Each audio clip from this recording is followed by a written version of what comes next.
silence. So you'll notice that the name is spelled differently here without a K. And Knockwood is spelled several different ways. Remember, it's phonetically, right? In any way, that's a translation, so it wouldn't have been how it would be spelled in Mi'kmaq. And again, this thing about computers and people who don't know, it seems for some reason the people who know the least seem to be given the biggest voices. I don't understand that either. Maybe it suits some purpose or some sort of a agenda. It must, or it wouldn't happen.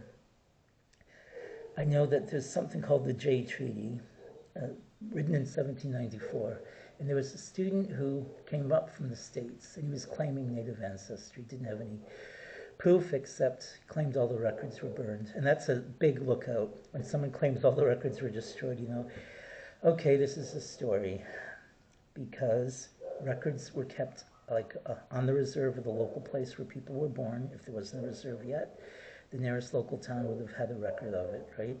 Then there would have been either the provincial, or in the United States, the state record, and then there would also be federal records, and that was true in both Canada and the US. Also the local church, whatever that church would have been. And they, even if they weren't members of the church or didn't attend, it didn't matter. They would have kept a record. So there would have been 4 different records. There's no case where all 4, even 3 or 2, were burned. And if they had been, which didn't happen, all that would have happened is the next morning the Indian agent would have come out and made new records. But that doesn't suit these people's narratives for the pretend Indians now, does it? But the Jay Treaty then, 1794. The student then was claiming that all his records were burned, and it's not the first time I've heard it, I've heard this many times, but that he was First Nations from the United States and therefore shouldn't have to pay out of country or out of state tuition at the university. And the pretend Indian, who was pretending to be Mi'kmaq and changed to Maliseet, and then 5 nations I've said, had gone to the registrar and told her, no, under the Jay Treaty, he does not need to pay out of province tuition. And you can take this on, but you're going to lose. He told me this himself. Those were the words. I was actually at a meeting when she was called, and he began saying this. And I tried to politely object and say that's not what the Jay Treaty says. And he just went on right ahead and said, by this time he had changed to Métis, 2 different kinds of Métis. And he had said, oh, no, it does. That's what it is. It says that anyone on both sides can come up here back and forth, and they have all the rights that we do. We have all the rights that they do. And it includes Métis, too, because when my sister was coming up, that's how she crossed the border, as a Métis under the Jay Treaty. And his sister's not from the States anyway. She's from, I think, New Brunswick, although that story changes, too.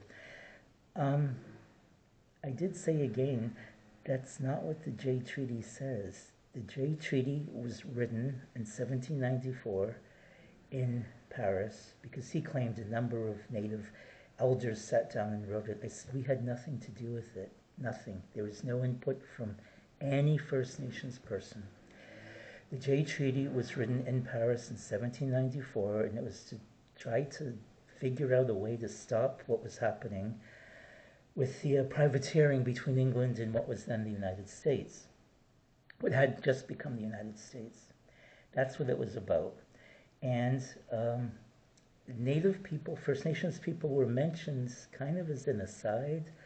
It's a very small part of the Jay Treaty. And I welcome you to read it, it's all online. That was because in the northeastern United States, New England and what were called the 13 colonies there, a lot of the fur-bearing animals had been pretty much furred out, right? They weren't extinct, but they had really taken a hit. They were on a big decline. And it wasn't as it was before. And furs were important for hats and for other things too, right? So the idea was that they were trying to have Native people from Canada, from the Great Lakes and the Maritimes, come down with their furs and trade them to make up for this loss of furs. And of course, a lot of us were on both sides of the border, as was and is my nation. There's a Mi'kmaq Reserve in Maine and others up here. All of that, the Blueberry Barrens, all of that belongs to us. We recently won that back, actually. So that's what the Jay Treaty is. It doesn't include Métis. It didn't include a lot of people. It doesn't permit. I'm not saying this is how it should be. I'm just saying what the treaty says. It doesn't permit people from the U.S. side of the border who are native to come up to Canada the same way that it does for us to go south.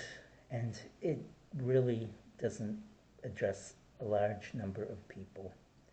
So that's not what the Jay Treaty is about, but this person was listened to and the student didn't pay out of country tuition. This happened at another university too where I was teaching.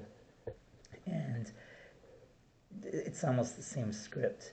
The student was claiming that it was racist and prejudice, and again, he had no proof. It was just family stories, and all the records were burned, and so on and so forth. And I think the university first, well, they didn't know what to do. They first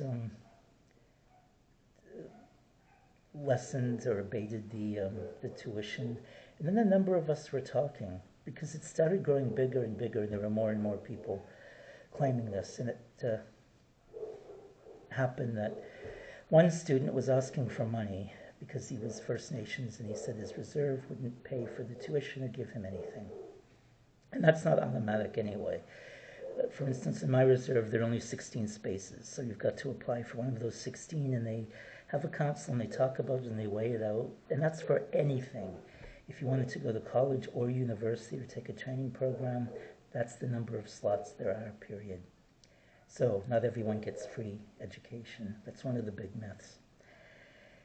Anyway, though, back to this student. He had applied, and he had gotten a nice check. And I wasn't there, but someone had told me, do you know what happened last night? It was called the Brunswick House in Toronto, Ontario, downtown Toronto. And I just said, I have no idea.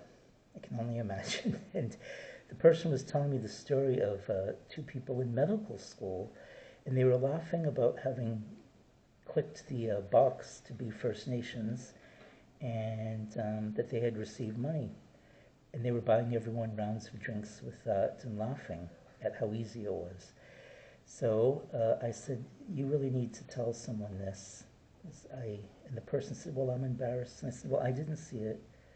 You did, and you heard it. Like, do you think it's right? And the person said, no, I think it's bad. It's a lot of money. And I said, yeah, I know. Your tuition and this great big fat check. I am Native, and I didn't get that great big fat check. I didn't, and I would have spent it well, I promise you, not stupidly. So what happened was these people both were expelled from medical school for lying, and they had to pay back the money that they got under false pretenses. That was where I was attending previously. That didn't happen, though, where I was as of late. And I think these poor people would be rolling in their graves, knowing what happened to them in their lives and everything that they went through. And I don't want my videos to be too long. I want to be cognizant of that. So I'll cut this one off here, and I'll talk about, in the next one, Israel and my great-grandfather, Bidawi here, my great-grandfather's jail sentences, when all they were trying to do is to eat and to live. And he then wrote to is it King George then? The same one that gave him the medal there. Well, he didn't. It would have been Julia, his wife, my great-grandmother wrote. They then got him out of jail, wrote someone. He was let out immediately. But then after that is when Julia disappeared, and I think that was the revenge. But that will be a separate video. I don't want to rush the story. Thanks.